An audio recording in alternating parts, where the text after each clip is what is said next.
I'm on my way to the laundry, but the plot twist is I'm not dropping laundry off, I'm not picking laundry up. I'm going there because yesterday they made me cry, literally. Say hello to Rahayu. Hello. Rahayu, can you please introduce me to the other people that work here? My friend, Sukreni. Sukreni.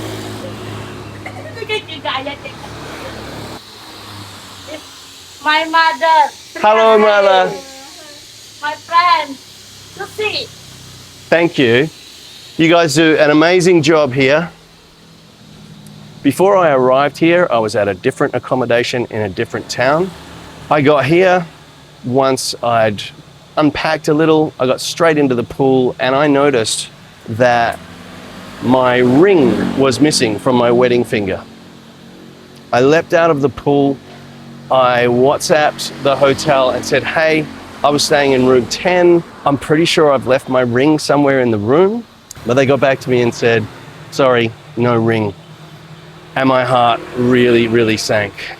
I think as a protective mechanism, I rationalized it and said, hey, it's just a ring, it's just a piece of metal. It's a symbol, but we can get another ring.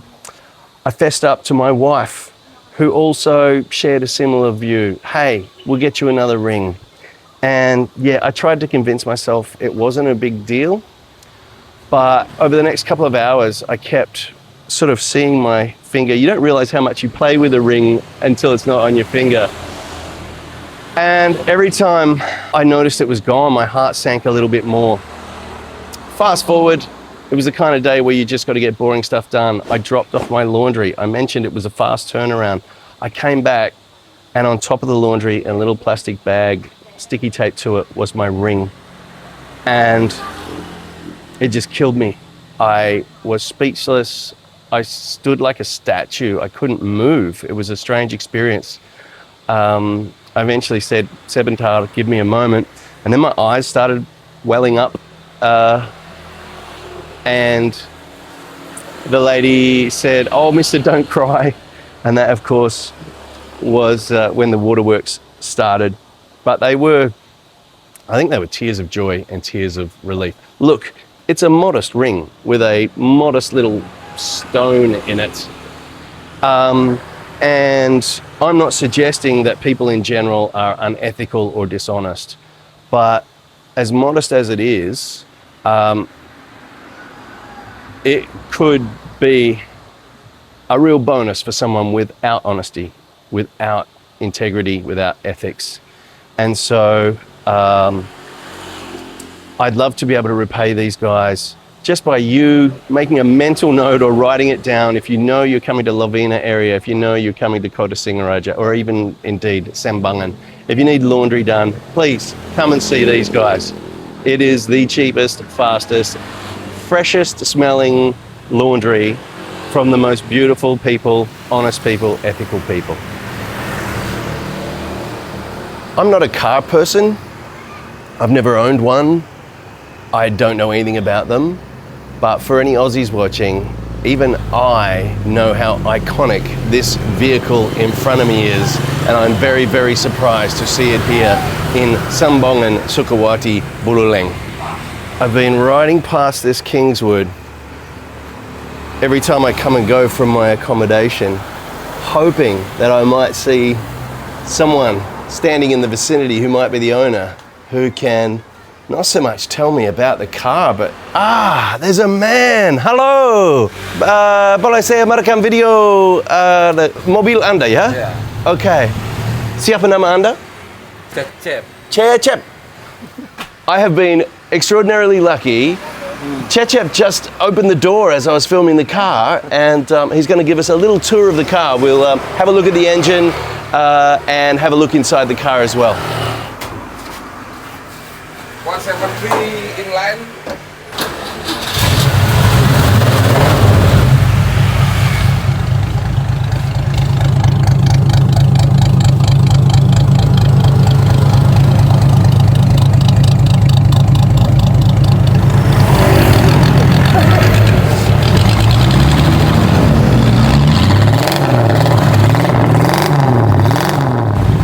Cecep, how long have you owned this car?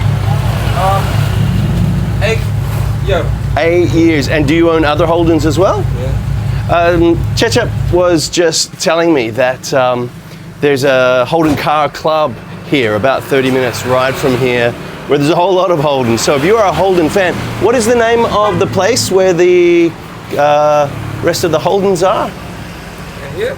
Yeah. Sambangan.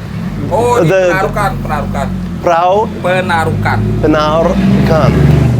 I didn't know that Holden sold cars in Bali, and apparently have done since the 1960s. If you are a Holden fan, if you are a classic car fan, I will put the details of Bali Holden Club in the video description. By the way, we were a Ford family, Falcon 500 forever. Sadly, I've got to say goodbye to my accommodation at Kopi Bali House. I'll tell you why. I thought I was being smart. I only booked 2 nights initially, and I thought I'll book those 2 nights, and if I like the place, I will offer cash for some more nights. That's usually a win-win for me, win-win for the owner. But it turns out they had bookings, so I have to leave. But in a stroke of luck, the owner has another property. And I asked, where is it? And he said, it's just down the road. And here we are.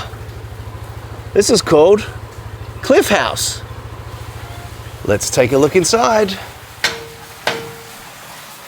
The first thing that smacks you in the face is your pool. That's impressive. But it gets more impressive. Compared to where I've been staying, this place is a palace. Seating area with AC, but also the benefit of a fan. That's a big TV. And there's a desk there if, like me, you need to do work. There's a bedroom here. It's a king-size bed and plenty of room around the bed. Sometimes you get a king-size bed and you got to squeeze in either side. There is another bedroom in there with a king-size bed, so 2 couples could stay here. If you're keeping costs down and you want to do your own cooking, you can do that here too. There is a good sized fridge, instant hot water, instant chilled water. And bathroom. 2 shower heads. That's your waterfall head, that's your rain head. Let's just take another little look at that pool.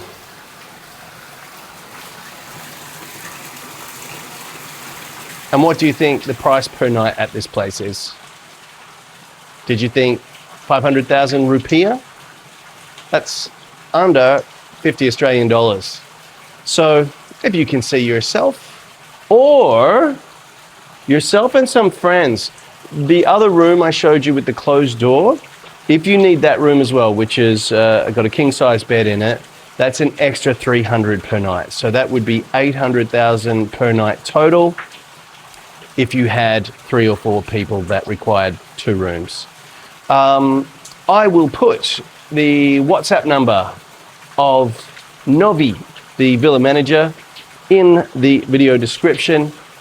Send him a WhatsApp message and he'll give you the keys to the Sambangan Palace Cliff House. The plan for the rest of the day is I'm heading to Bedugul.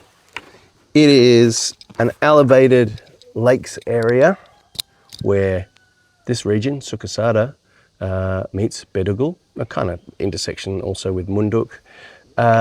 And I'm going there for 2 reasons. I'll tell you the first reason. I'm excited to go there because I've seen a number of local Balinese people that have been interviewed by Wayne Fiasco da Gama's channel.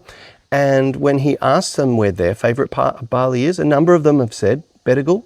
So I'm going to take that local advice, go check it out. I'll tell you the other reasons as we go.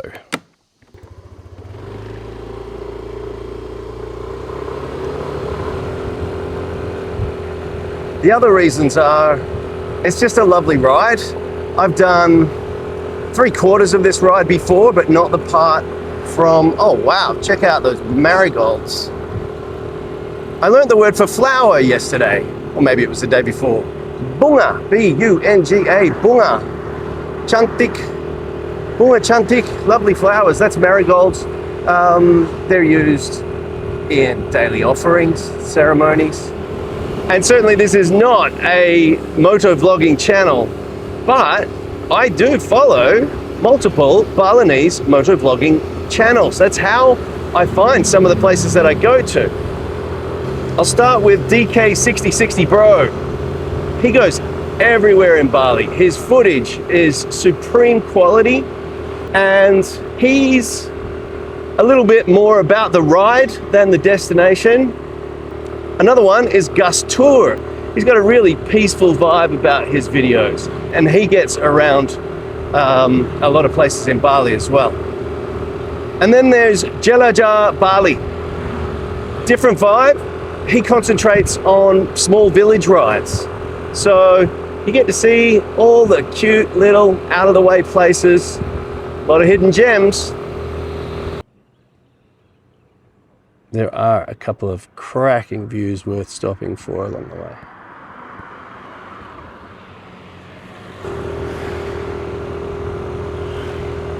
I love how this road twists and turns. We're still heading uphill. The higher we get, the cooler the air is, the moister the air is. Looking up ahead, it's not out of the question we may yet get to ride through cloud.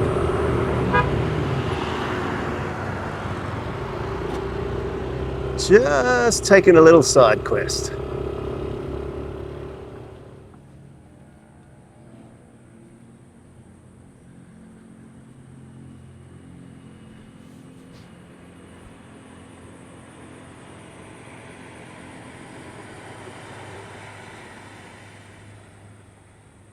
Check out this guy, he means business. Buff too, look at those calves. Side quest complete. Next side quest might be food actually. However, that looks interesting. In a situation like this, some binoculars would be handy. Yeah, I'm really that geeky. I can't tell if it is telecommunications infrastructure, tourism infrastructure, or telecommunications infrastructure that could also be tourism or repurposed for tourism. I certainly can't see any people there. That's a pretty big side quest commitment. I'll think about this. Back on the road. Food seems like a more attractive side quest. I mentioned we might get to ride through cloud. I think we're in it. And I can tell you, it is chilly. Food options abound. I've stopped it at Pak Made's Warung, and here's Pak Made right now. I'm gonna have some Sate Babi, some satay pork, and also some rice and some sambal. And Pak Made's been able to solve a little problem. That problem being that I only had 100,000 rupiah note, and I had to ask a couple of stall holders whether it was cool if they could change it, and thankfully Pak Made was able to. These are perfect. Absolutely perfect.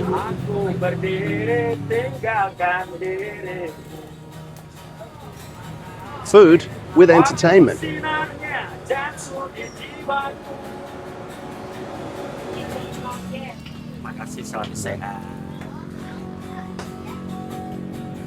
Not free entertainment. You're welcome. You're welcome. Kembali.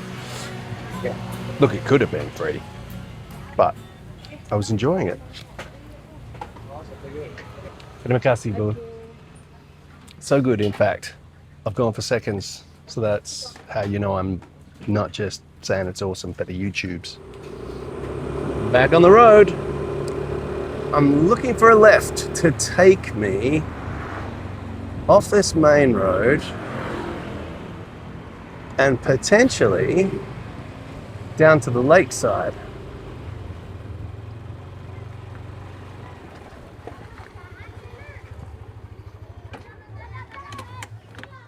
Welcome to Lake Beratan.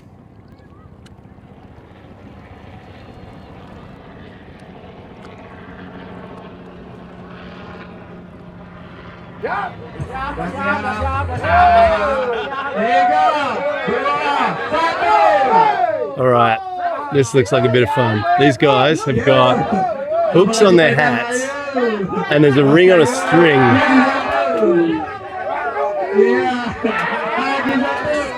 Oh man!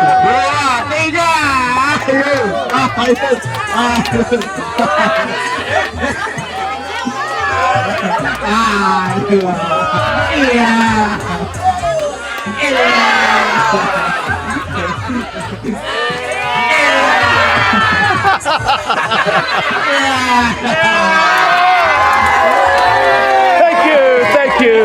Thank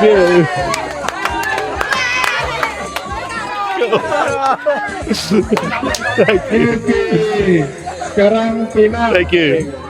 I thought I was just having a go at it, but it turns out I won my heat, and now I'm through to the semi-finals. You got to guide me, okay?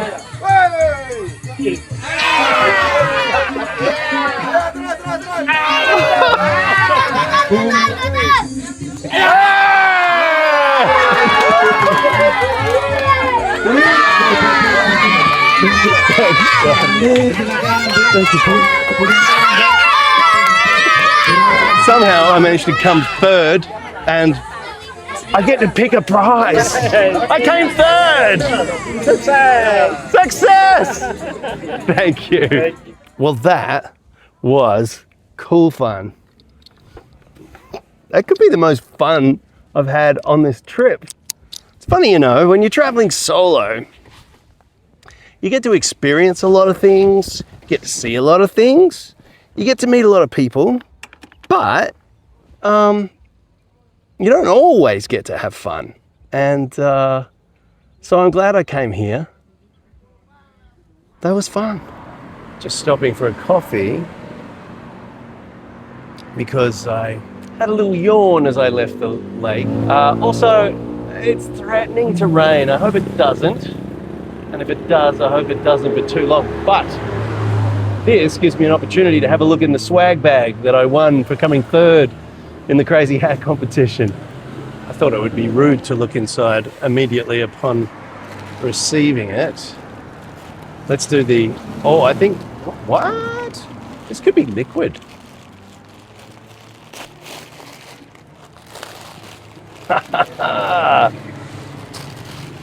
It's a noodle haul. A whole bunch of noodles, and then what is the liquid? It is dishwashing powder. How cool is that? I probably won't use the dishwashing powder, and I can leave it at my accommodation, but I'll use my noodle. That's actually a nice little cultural insight into what people value and would find useful. Probably not a gift given for birthdays or other special occasions, but for a third prize in a hat on a hook competition, this is practical stuff. You can eat it, and I don't know, maybe dishwashing liquid is a luxury or an expensive grocery item. And we're back on the main road.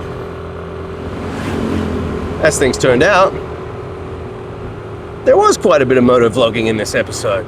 So if you're into that sort of thing, make sure you check out those Balinese motor vloggers that I mentioned earlier. I'll put links to their YouTube channels in the video description. If you're not into that sort of thing, you made it this far, thank you. Thanks for hanging out. If you're a subscriber, I will see you again soon. If you're not yet a subscriber, take a look at the videos in this playlist. And if you enjoy some of those, maybe I'll see you again soon too.